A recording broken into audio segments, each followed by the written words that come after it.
അപ്പോൾ ഇന്ന് ഞാനും മക്കളും കൂടെ ഒരു പർപ്പിൾ മയത്തിൽ ഇറങ്ങിയിരിക്കുകയാണ്. കല്യാണ റിസപ്ഷന് പോകാൻ വേണ്ടിയിട്ടാണ്. അപ്പോൾ ഈ സാരി എടുത്ത സമയത്ത് എല്ലാവരും എൻ്റെ അടുത്ത് ചോദിച്ചിട്ടുണ്ട്. ഇത് റണ്ണിങ് മെറ്റീരിയലാണ്, മുറിച്ചെടുത്തതാണ്. ഞാൻ ഇതിന് സെപ്പറേറ്റ് ബ്ലൗസ് സ്റ്റിച്ച് ചെയ്തേ, അതായത് പാഡ് വെച്ചിട്ട് കഴുത്തിൻ്റെ അവിടെ ബാക്ക് പോർഷന് നെറ്റാണ് കൊടുത്തത്.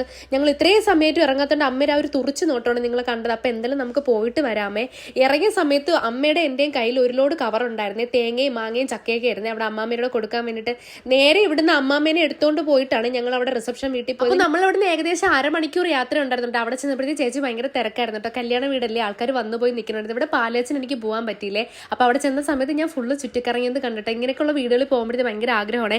ഞാൻ എന്നാണെന്തോ ഇങ്ങനെ ഒരു വീട് വെക്കുന്നത്. ഇങ്ങനെയല്ല, ഒരു ചെറിയ വീടാണെങ്കിൽ ഭയങ്കര ആഗ്രഹമാണ് സ്വന്തമായിട്ടൊരു വീട് വെക്കണമെന്ന്. ഇവൾക്കാണെങ്കിൽ ഈ പ്രായത്തിലുള്ള പിള്ളേരെ കണ്ട ഇവള് വെറുതെ വിടയിലിട്ട് എടുത്ത് വെച്ചുകൊണ്ട് നടക്കുക. ഇതെല്ലാം കഴിഞ്ഞ് നേരെ വീട്ടിൽ നിന്ന് ഡ്രസ്സെല്ലാം മാറിയിട്ട് ക്രിസ്മസ് ട്രീ ഒന്ന് ഡെക്കറേറ്റ് ചെയ്ത് ആണ് അതിന് തുടക്കം കുറിച്ചത്. പക്ഷെ ആദ്യം വെച്ചപ്പോൾ തന്നെ ആദ്യത്തെ ലൈറ്റ് അങ്ങ് അടിച്ചു പോയായിരുന്നു. പിന്നെ രണ്ടാമത്തെ ദിവസം പകല് ഫുള്ള് ഞാനാണ് ഡെക്കറേറ്റ് ചെയ്തത്. അപ്പോൾ ഏകദേശം എനിക്ക് ഹൈറ്റ് കുറവായതുകൊണ്ട് ആ മുകളിലത്തെ സാധനമൊക്കെ വെക്കാൻ പാടായിരുന്നേ. മോൻ ഇല്ലാത്തത് കൊണ്ട് അവള് തന്നെയാണ് എല്ലാം വെച്ചിട്ട്. അപ്പോൾ ഇന്നത്തെ വീഡിയോ ഇത്രയുള്ളേ.